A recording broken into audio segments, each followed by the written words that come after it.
السلام علیکم ورحمۃ اللہ وبرکاتہ۔ دوستو، بزرگوں، بھائیوں، اللہ تعالیٰ کا بہت بڑا احسان ہے، کرم ہے کہ اللہ نے ہم سب کو انسان بنایا اور مسلمان بنایا اور آپ نبی کریم صلی اللہ علیہ وسلم نے پیدا کیا ہے۔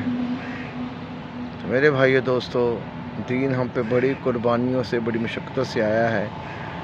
حضرت معاذ بن جبل رضی اللہ تعالیٰ عنہ کو اللہ کے نبی صلی اللہ علیہ وسلم فرما رہے ہیں، اے معاذ، اللہ کی قسم، مجھے تم سے محبت ہے، مجھے تم سے پیار ہے۔ ادھر سے معاذ رضی اللہ تعالیٰ عنہ بھی قسم اٹھا کے کہہ رہے ہیں کہ یا رسول اللہ صلی اللہ علیہ وسلم، مجھے آپ سے محبت ہے، مجھے آپ سے پیار ہے۔ تو آپ نے کیا فرمایا کہ اے معاذ، یمن میں چلے جاؤ، اللہ کے راستے میں نکل جاؤ۔ اے معاذ رضی اللہ تعالیٰ عنہ، جب تم واپس لوٹ کر آؤ گے تو مجھے دنیا میں نہیں پاؤ گے، اور میری قبر اطہر پر اور میری مسجد نبوی صلی اللہ علیہ وسلم کے اندر سے آپ کا گزر ہوگا۔ لیکن صحابہ رضی اللہ تعالیٰ عنہ نے پھر بھی قربانی دی۔ صحابہ کے لیے بیوی چھوڑنا آسان تھا، بچے چھوڑنا آسان تھا، ماں باپ چھوڑنا آسان تھا، لیکن آپ نبی صلی اللہ علیہ وسلم کا دیدار چھوڑنا، آپ کا چہرہ چھوڑنا، آپ کا دیدار کرنا چھوڑنا، یہ بہت بڑا مشکل تھا۔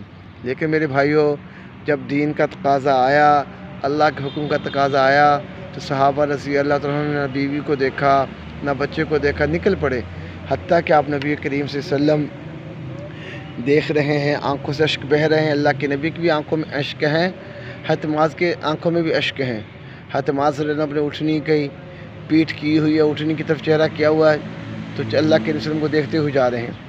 پیٹھ کر لی اٹھنی کی منہ کی طرف، اور چہرہ کر لیا اس کی کمر کے پیچھے، کہ آپ سب کو دور تک دیکھتے گئے، آنسو بہاتے گئے، تو جب تک دور تک اللہ کے نبی دیکھتے رہے تو چلتے رہے۔ تو میرے بھائی، کتنی قربانی کی، صحابہ سب کو چھوڑ کے نکل پڑے۔ تو ایک صحابی رضی اللہ عنہ کا واقعہ آتا ہے، عجیب واقعہ ہے۔ جب ایک صحابی نے پہاڑی پہ چڑھ کے اعلان کیا، ہلکے ہو جو بوجھ لو، نکل جو اللہ کے راستے میں، اللہ کے نکلنے کا حکم آ گیا۔ اب وہ صحابی رضی اللہ تعالیٰ عنہ بھی اپنا ساز و سامان اٹھاتا ہے، اللہ کے راستے میں نکل پڑتا ہے۔ اب نکلنے لگتا ہے تو پیچھے سے بیوی پکڑ لیتی ہے اور کیا کہتی ہے، کہاں جا رہے ہو؟ تمہیں پتہ نہیں ہے میں حاملہ ہوں، میں حمل سے ہوں، مجھے بچہ ہونے والا ہے۔ تو میرے بھائیوں، وہ صحابی رضی اللہ عنہ نے فرمایا کہ آپ نے سنا نہیں کہ ایک صحابی نے ابھی اعلان کر دیا ہے، اللہ کا حکم آ گیا ہے کہ اب اللہ کے راستے میں نکلو۔ تو اب وہ کہنے لگی، میرا بچہ ہے پیٹ میں تمہارا، اس میں کیا بنے گا؟ اب اس نے آسمان کو اٹھا کے کہتا ہے، اے اللہ، میری امانت تیرے سپرد ہے، تیرے حوالے ہے۔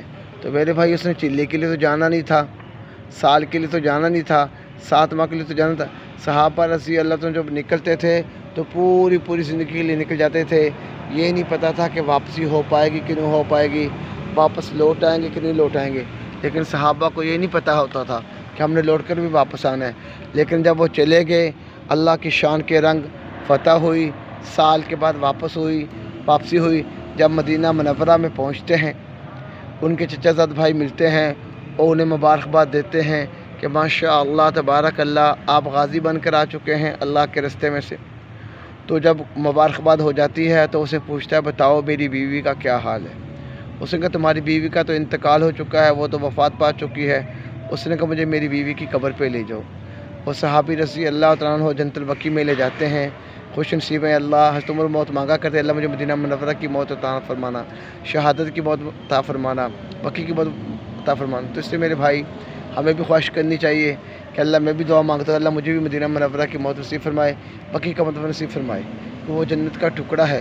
اب صحابی رضی اللہ عنہ جب لے کے جاتے ہیں تو قبر پہ پہنچتے ہیں تو کیا دیکھتے ہیں، قبر کے ارد گرد آگ لگی ہوتی ہے۔ اب یہ صحابی دیکھ کے آگ کو پریشان ہو جاتا ہے اور پکار اٹھتا ہے کہ یا اللہ، میری بیوی تو بڑی نیک تھی، تہجد گزار تھی، نماز پڑھنے والی تھی، قرآن پڑھنے والی تھی، یا اللہ، اس کی قبر کو آگ کیسے لگی؟ تو صحابی تو ماشاءاللہ غازی تھا، مجاہد تھا، پھلانگ کے جاتا ہے، آگ کو پھلانگ کے جاتا ہے۔ جب آگے جا کر کیا دیکھتا ہے کہ قبر اوپر سے پھٹی ہوئی ہے، قبر پھٹی ہوئی ہے، تو اندر ایک بچہ ہے، بچے کو پکڑتا ہے، اٹھاتا ہے، کندھے سے لے کے باہر نکلتا ہے، اندر سے آواز آتی ہے کہ ہم نے آپ کی امانت کو آپ کے پاس واپس لوٹا دیا۔ تو فرمایا کہ بچے کو امانت کر کے گیا تھا، اپنی بیوی کو بھی امانت کر کے جاتا تو اللہ ان کی بیوی کو بھی زندہ رکھتا۔ تو میرے بھائیوں، تو پھر بعد میں حضرت عمر سے بات ہوئی، حضرت عمر رضی اللہ عنہ فرمانے لگے تمہارا بیٹا تو بڑا کالا ہے، کوے کی طرح ہے۔ اس نے کہا میرا بیٹا کالا تو ضرور ہے لیکن میرے بیٹے کا قصہ بھی بڑا نرالا ہے۔ اس نے کہا کیا نرالا ہے؟ اس نے کہا یہ ماں کے فوت ہونے سے سال بعد یہ مجھے ملا ہے، ماں کے فوت ہونے کے سال بعد یہ مجھے ملا ہے، تو اس لیے یہ رنگ کا کالا ہے۔ تو صحابہ نے کیسی کیسی قربانی کی۔ تو پھر حضرت عمر نے پوچھا کہ قبر میں جو آگ لگی ہوئی تھی اس کا کیا ماجرا تھا، وہ کیا معاملہ بنا؟ تو فرمایا کہ سردی کا موسم تھا، میرے اللہ نے میرے بچے کے لیے ارد گرد آگ کو لگا دیا کہ میرے بچے کو اس آگ کا سینک نہ پہنچے، اس کی مشقت نہ پہنچے۔ تو کیسے؟ جب کہنے لگا میں بچے کو نکال کے باہر اٹھا کے نکلتا ہوں تو وہ کیا ہوتا ہے، قبر کی آگ، وہ جو باہر آگ تھی وہ بجھ جاتی ہے، وہ آگ نہیں ہوتی۔ جس سے میرے بھائیوں ہم بھی اللہ کے راستے میں نکلیں، اپنے رخ کو بدلیں، اللہ سے دوستی کریں۔ تو میرے بھائی صحابہ نے کیسی قربانیاں کی، کیسے دن قربانی سے پہنچ گیا ہے۔